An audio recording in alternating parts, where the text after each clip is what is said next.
Hey guys, it's JW, and I'm here at the elementary school getting ready for my second shift. And last I left you, I was visiting the wound center in the beautiful town of Newburyport, town/city. And I just wanted to give you a quick update on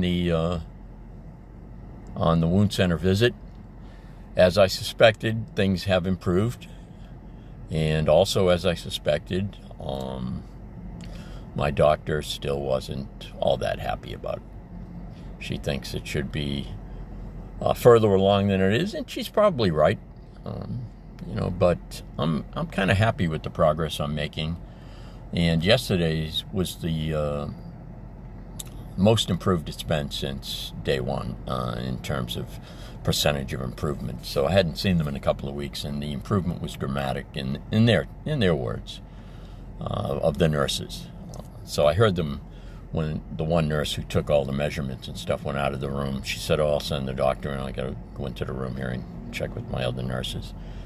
And I heard them all cheering, and I heard her say, "These are John's numbers," and they were all cheering because they've all, at some point, have all worked on me in the past, and so they're familiar with the wound and the slow progress that the wound has been, or I've been making with the wound. Although I think I've done everything. I know I've done everything I've been told, and I think I've been really judicious about taking care of the wound. So, I know I'm doing everything humanly possible on my end.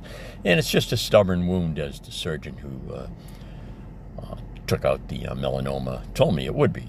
So I'm really not surprised, because on day one, back in February 12th to be exact, he prepared me for a long recovery. He told me between 7 and 8 months, and he said that's, if you're lucky, he said, if you're a pretty good healer. And he said, I know in the past you've healed pretty fast. So he said, you're looking at 7 or 8 months. So it's been just 7 months, and so I'm pretty pleased. Yesterday was a really, really good improvement. So with that news, I was happy. The nurses were happy. And then here comes Dr. Killjoy. She's really nice, by the way. She knows I'm only kidding when I call her that. But she's still not. I said, were you cheering out there for me? And she goes, I wasn't cheering. She didn't like me saying that she was cheering. She said, I'm not happy until you're 100% back to normal. And, from a perspective of a patient, you might think the bedside man is lacking a little bit, but from another perspective of the patient, you want a doctor who's really trying to get you well, and she is. I'm confident of that. She's doing everything she can to achieve that goal, and so I appreciate her, and I certainly appreciate the nurses who I've been with since day one, and they're all terrific. So anyway, that's the update from yesterday, and sorry I had to leave abruptly yesterday, but like I said, I had an appointment. And anyway, today like I said, I'm here at the elementary school, and I'm doing a bit of an experiment today. And by that I mean, normally this time of year, the first about 3 weeks of school, traffic backs up pretty badly because people get here too early. And it's set up so that one of the teachers comes out and starts letting the cars in from up top where the school is, and I'm at the bottom of the road where the crosswalk is. So what happens is, if people get there too early, everything backs up, and they back up out onto the road.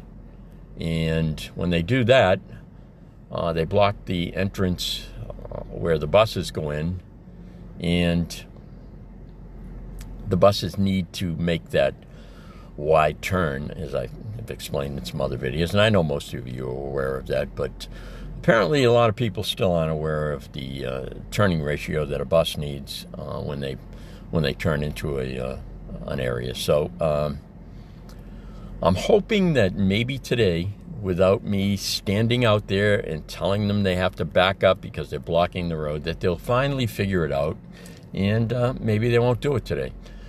So we'll see, because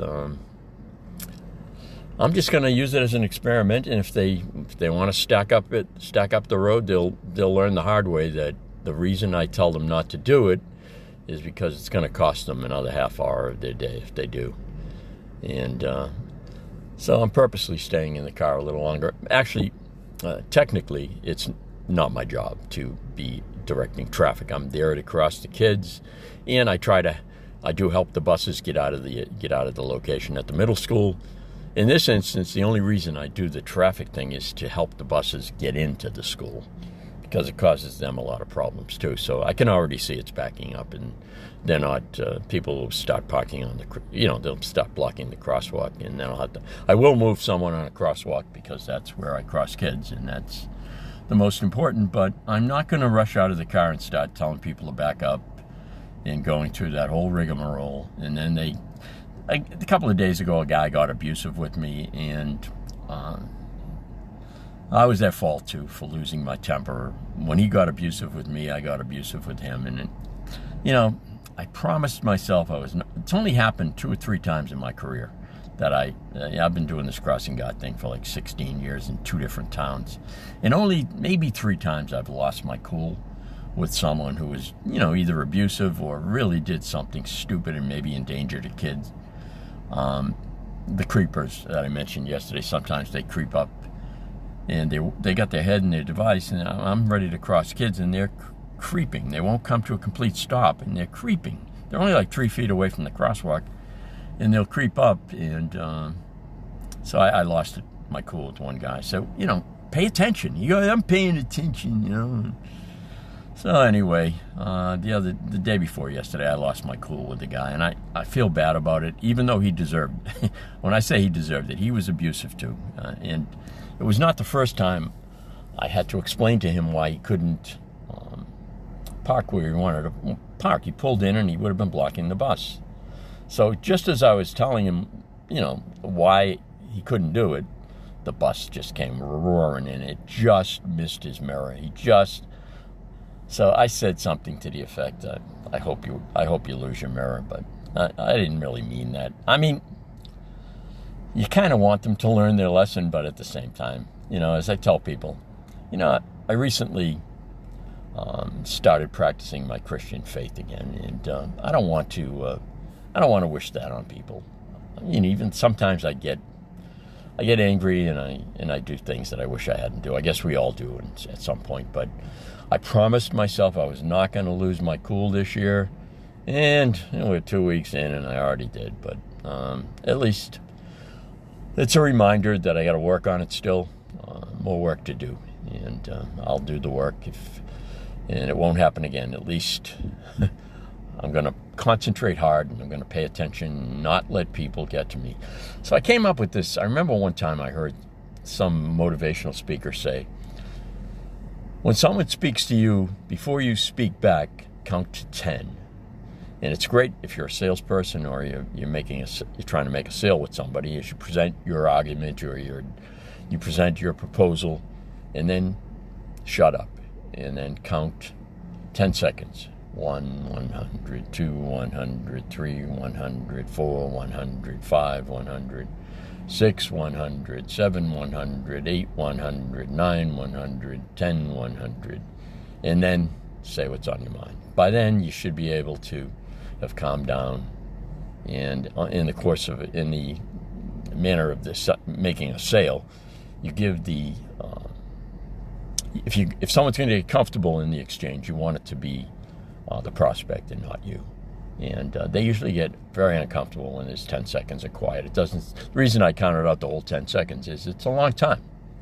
And anyway, that's my new plan. I'm hoping it works out. And we'll see. So anyway, the buses did get in, but they probably had to cut real close to some cars.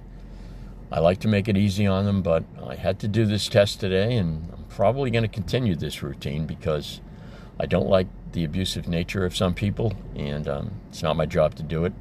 First day I got hired, the first thing they told me was, you're here to cross kids, not to direct traffic, because I was waving some traffic on after I crossed some kids, and a cop stopped and said, you're not supposed to do that. But, of course, the cops don't want to come up here. They don't want to do the traffic up by the school. They've made that clear. And so they've never said anything to me about doing it, and I think they're happy that I'm doing it, but I'm not going to do it anymore. I made that decision. I'll keep you posted on that. I may cave in because I don't like seeing the bus drivers get held up. They're friends of mine, some of them, and I like to get them in as quickly as possible, but we'll see what happens. Anyway, I know I've been rambling on. It's JW Ramble sometimes, but I'm going to head out. Looks like I got some kids going to sports leagues, and I'll help them get across the street because it's starting to back up pretty good here. Anyway, take care. See you again soon.